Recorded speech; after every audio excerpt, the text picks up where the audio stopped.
Hello, hi mga nay! Today is the day na wala na nga akong trabaho. Pero kahit gano'n maaga pa nga rin magigising dahil may pasok nga yung aking estudyante pati na rin si Bossing. Anyway, pasensya na nga pala kayo kung ngayon lang uli nakapag-upload. Alam nyo naman, storbo kasi talaga yung paglalaba sa pagbablog. Charing.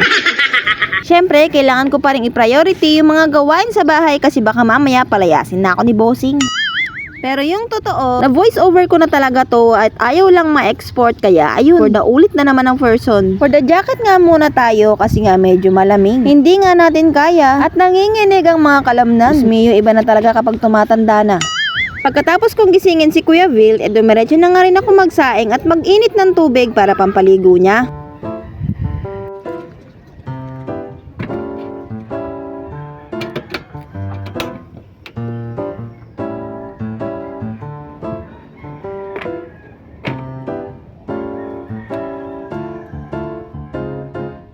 Pagkatapos kong magsalang, pumikit nga muna ako saglit kasi nga hindi kaya yung antok. Talaga namang mahapdi sa mata pero kailangan nga nating bumangon ng maaga. At nung maluto na rin yung kanin, nilaga ko na nga rin tong hotdog at saka longganisa. Nilalaga ko muna kasi sila bago iprito para mawala nga yung sobrang lamig. At maluto din siya sa loob.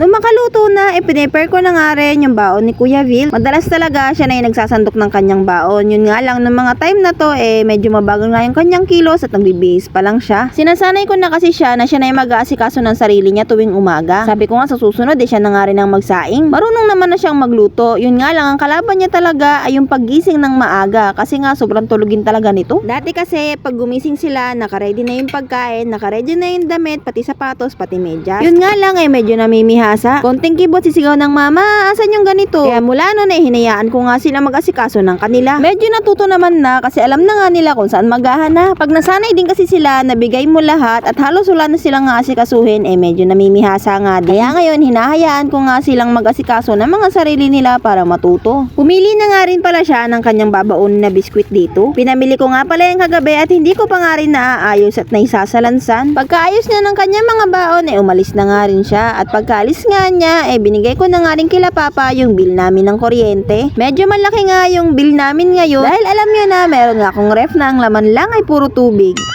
Ang purpose lang kasi talaga nun paglalagyan namin ng mga nabakaw na isda ni Kuya Bill at para hindi madaling masira. Pagkagaling ko kay La Papa, maya lang din umalis na nga rin si Bossing papunta ng trabaho. Saka pa lang ako nakapagtimpla ng kape namin ng mga bata.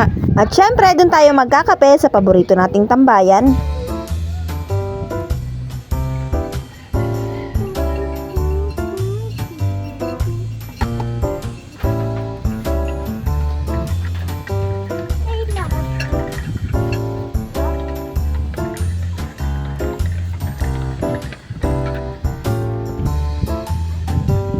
Gusto ko nga rin po palang i-take tong opportunity na to para magpasalamat sa aking mga followers at non-followers na walang sawang nanonood ng aking mga video kahit na palaging delay nga. Minsan 2 o 3 araw bago makapag-upload Siyempre, hindi pa naman tayo monetize kaya hindi ko nga siya may priority dahil mas priority ko nga yung mga gawain sa bahay. Kahit na ang totoo, mas priority ko talagang matulog. Charing. Ibang-iba rin kasi talaga yung pagod kapag ka-working mom ka kasi halos doble yung pagod mo Pagkatapos mong gumawa sa trabaho, syempre gagawa ka pa rin sa bahay. Minsan nga bago ka pumasok, pagod ka na di ba? Di katulad pag nasa bahay ka lang, kung gusto mong matulog, pwede kang matulog. Pagtapos ng gawa mo, pwede kang magpahinga. Wala ka pang boss. Pero syempre, kailangan mong kumita ng pera, kaya kailangan mo ng trabaho. Kaya wag ka nang magreklamo.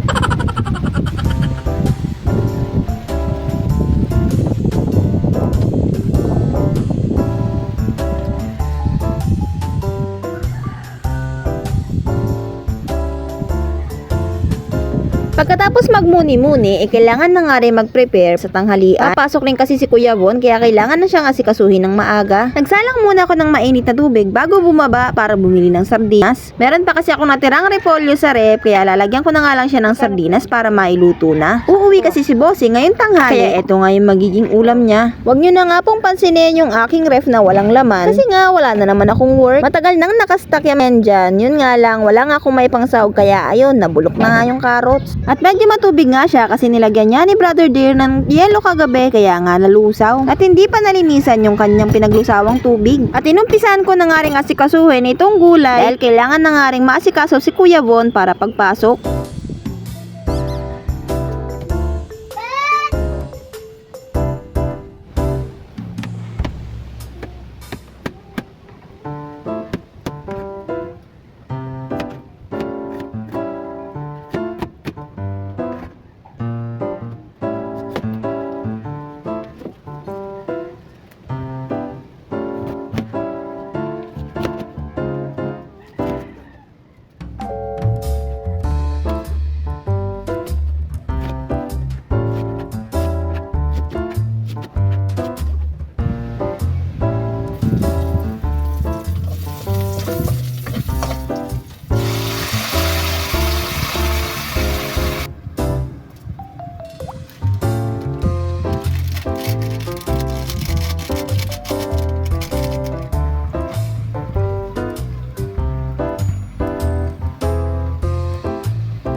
Pagkatapos ko makaluto, nasikaso ko na nga rin yung baon ni Kuya Von at pinakain ko na rin yung 2 bulinggit. Pagkatapos noon, pinaliguan ko na at hinanda sa pagpasok.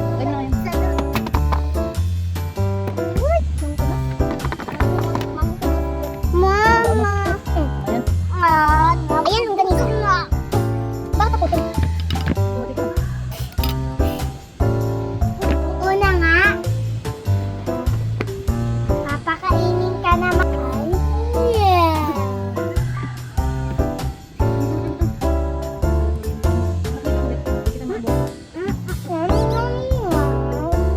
Anong ganito?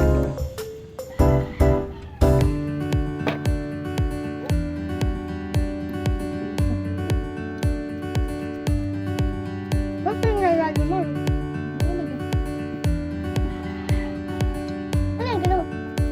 Ginawa mong container?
Nung nakapag-prepare na nga kami, iniwan muna namin si Bunso para siya yung mag-aantay kay Bossing dahil nga uuwi si Bossing ngayong tanghalian at dito nga siya kakain sa bahay.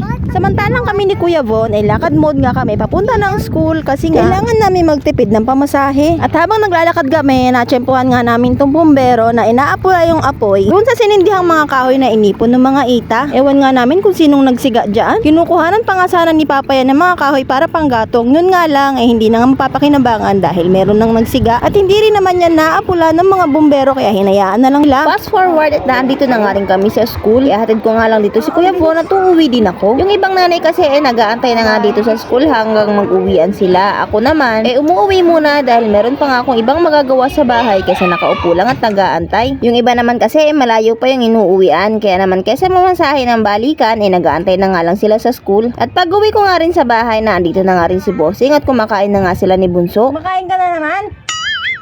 Pagkatapos niya kumain inasikaso ko na nga rin siya at pinaliguan. At pagkatapos matutulog na nga rin kami. Iidlip muna ako bago magsundo dahil sa trabaho hindi na nga ako nakakatulog sa hapon. Kaya ngayon sasamantalahin ko nga.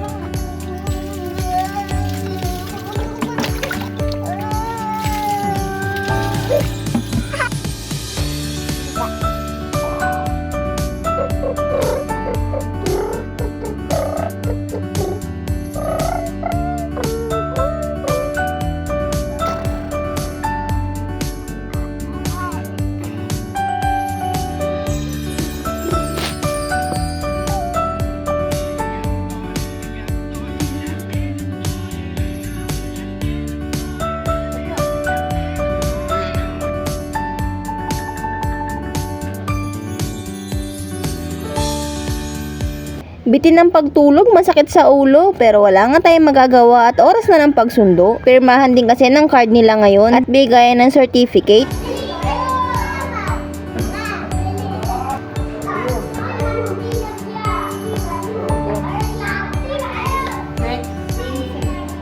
Kayo po ang guardian. Pero kayo po ang nag-ano? Ay, day po. Paano po kaya yun? Teacher mo kaya kayo? Kasi dapat magulang or okay na po? Mabon, mabon.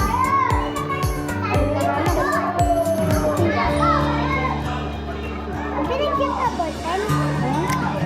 Binigyan ka ballpen?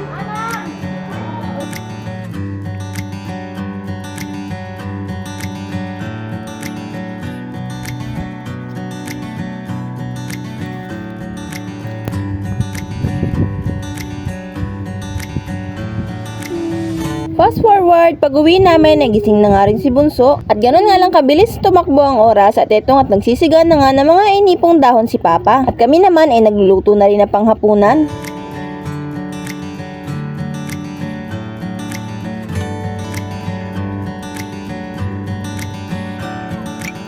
Habang nagluluto sinamantala ko na nga rin muna maghugas ng plato. Re-relievuhan ko nga muna si Kuya Will sa paghuhugas.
Anyway, maraming salamat sa iyo sa pagsama mo sa akin hanggang dito sa dulo ng video na ito. Sana po ay huwag kayong magsawang sumubaybay at manood ng aking mga video. Pagkatapos maghugas nagluto nga lang din ako ng ulam na tuyo at ito nga yung pagsasaluhan namin ngayong gabi. At dito ko na nga po muna tinatapos tong video na to. Hanggang sa susunod na video po. Thank you for watching!